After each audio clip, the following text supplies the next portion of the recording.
By all accounts, 12-year-old Rory Staunton was a great kid who dreamt of being a pilot, stood up to bullies, and had a remarkable sense of social justice from an early age.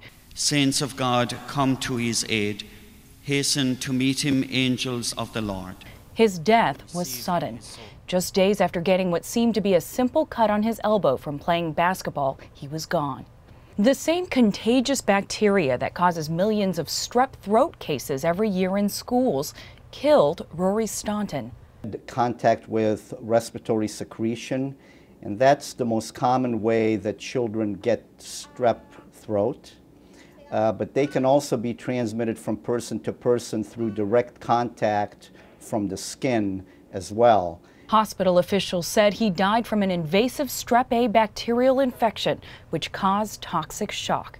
It can go from the most superficial parts of the skin down into the soft tissue. Toxic shock, especially with strep, can really be very, very aggressive. In an interview with Everyday Health, Rory's father, Rory Staunton, said strep had been going around his son's school, but Rory didn't know it at the time.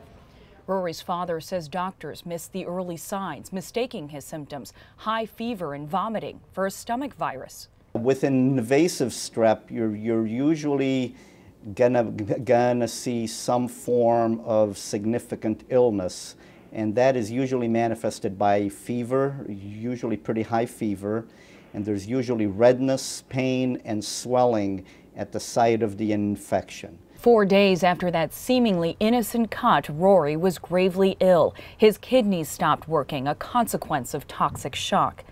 My beautiful, redhead, 5'9" tall nephew has departed, leaving an utterly broken family and circle of friends that stretches from New York to Ireland and to many other points behind. Every year, there are 10,000 to 12,000 cases of invasive strep A cases. About 14% of those lead to death.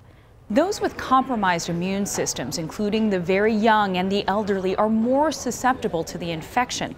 But anyone with a cut, like the kind Rory had, can get strep through direct contact with the bacteria. And while there are treatments, including antibiotics, the Centers for Disease Control says that even the best medical treatment can't prevent every death. In Rory Staunton's case, it's not yet clear whether it could have. With Everyday Health, I'm Stephanie Sy.